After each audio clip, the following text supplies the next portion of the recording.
Mesdames, Messieurs, bienvenue à une nouvelle édition de Autour du monde d'Afrique. Le président Abdel Fattah el-Sisi s'est réuni mardi avec le gouverneur de la Banque centrale Hassan Abdallah. La réunion a été consacrée aux performances de l'économie égyptienne, à la baisse de l'inflation et au renforcement des réserves en devises étrangères.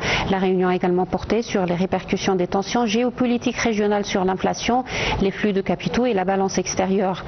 Selon la présidence, le taux d'inflation est passé de 38% à 11% avant la crise régionale actuelle, tandis que les réserves en devises étrangères ont atteint un niveau record d'environ 53 milliards de dollars en avril 2026.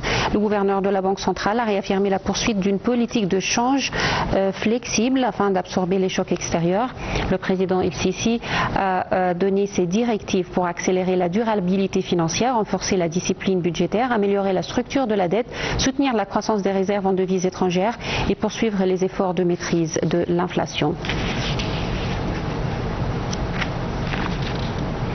L'Égypte et ses organismes concernés ont appelé tous les étrangers résidant sur son territoire à se rendre à la Direction générale des passeports, de l'immigration et de la nationalité afin de régulariser leur situation, de renouveler leur titre de séjour intelligente et ce pour garantir leur accès à l'ensemble des services gouvernementaux qui leur sont fournis. Le ministre des Affaires étrangères Badr Abdelghati a affirmé que la question de l'eau constituait une affaire existentielle pour l'Égypte, soulignant le rejet total pour le Caire de toute mesure unilatérale. Lors d'un entretien téléphonique avec le conseiller principal du président américain pour les affaires arabes et africaines, Moussaad Boules, Abdelghati a insisté sur l'importance de respecter les clauses du droit international, l'unité et la souveraineté des pays, garant de la sécurité et la stabilité régionale. Abdelghati a également souligné le soutien indéfectible de l'Égypte à l'unité et à la stabilité de la Libye, insistant sur la nécessité de réunifier les institutions nationales et de parvenir à un règlement politique global par un processus interlibyen. Il a en outre insisté sur la nécessité de préserver l'unité et l'intégrité territoriale du Soudan.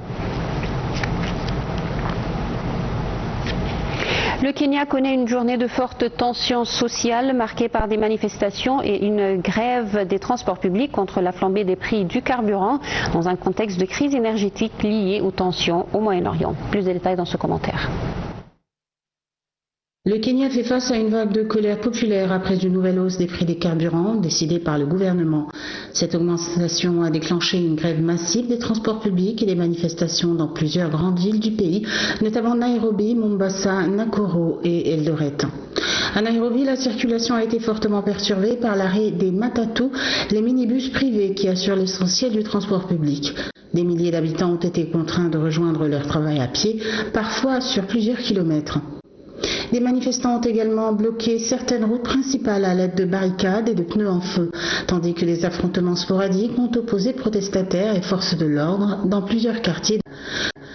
Plusieurs écoles sont restées fermées et une partie du centre-ville de Nairobi s'est retrouvée quasiment paralysée, avec de nombreux commerces fermés et des rues désertes. Cette mobilisation intervient alors que le Kenya subit les conséquences de la crise énergétique internationale provoquée par les tensions au Moyen-Orient et les perturbations autour du détroit d'Ormuz, passage stratégique pour le transport mondial du pétrole. Depuis le début de cette crise régionale, le pétrole est augmenté d'environ 20% au Kenya, tandis que celui du diesel a bondi de plus de 45%. La dernière hausse annoncée concerne particulièrement le diesel, dont le prix a progressé de plus de 23%. Le gouvernement kényan défend sa politique en affirmant avoir mobilisé d'importantes ressources pour limiter l'impact de la hausse des cours mondiaux du pétrole sur les consommateurs. Mais les critiques accusent les autorités de maintenir une fiscalité trop élevée sur les carburants, aggravant ainsi la pression sur les ménages et les entreprises.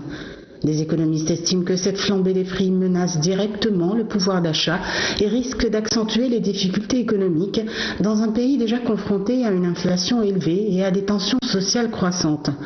Cette crise relance également le débat sur la dépendance énergétique du Kenya et sur la capacité des autorités à protéger la population face aux répercussions des crises internationales sur l'économie nationale.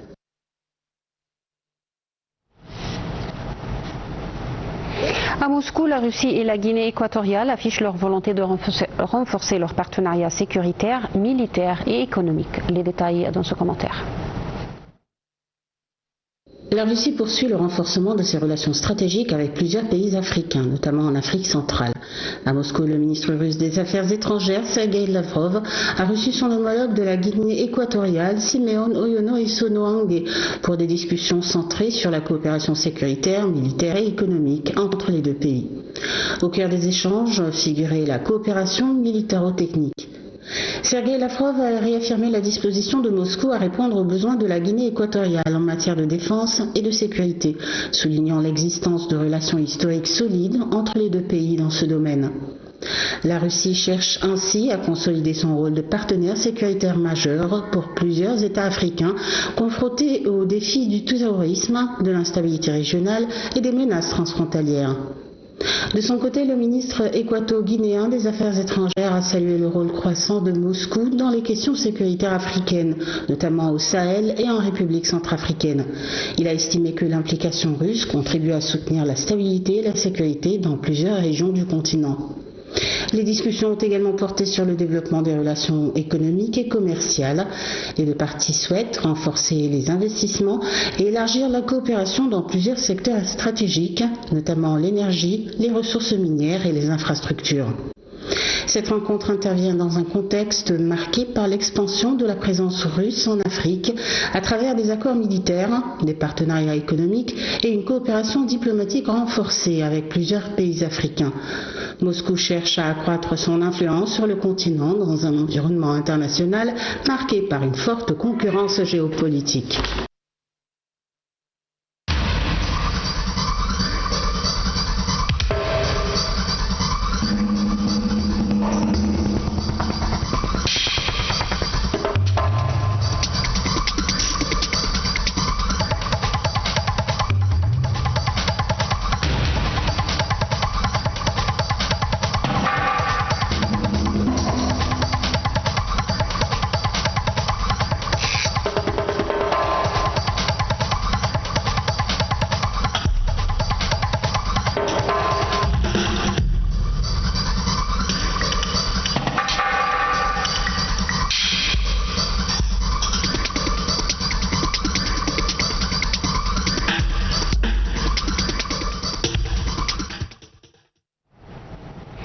L'Afrique centrale fait face à une nouvelle alerte majeure après la propagation d'une épidémie d'Ebola liée au variant Bundibugyo, une souche particulièrement dangereuse pour laquelle aucun vaccin ni traitement spécifique n'existe actuellement. Les détails dans ce commentaire.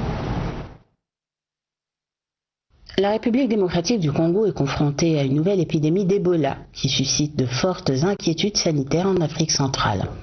Selon les autorités congolaises, 246 cas suspects et environ 80 décès ont déjà été enregistrés dans la province de l'Ituri, au nord-est du pays.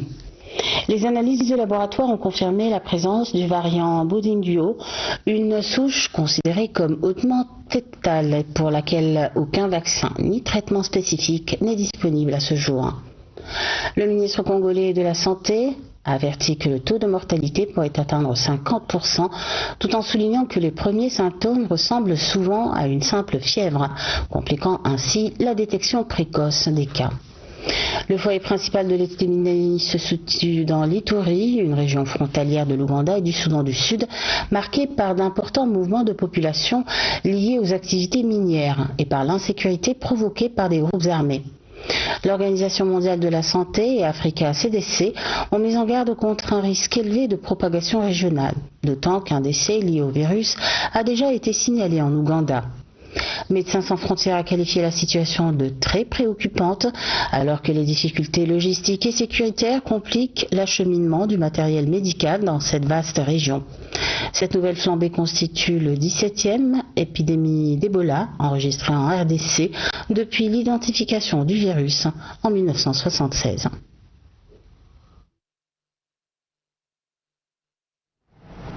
Avec cette nouvelle, mesdames et messieurs, nous parvenons au terme de cette édition de Autour du monde d'Afrique et à la fin de nos émissions langue française qui doivent reprendre ce soir à 18h heure du Caire. Merci pour votre attention et bonne journée à tous.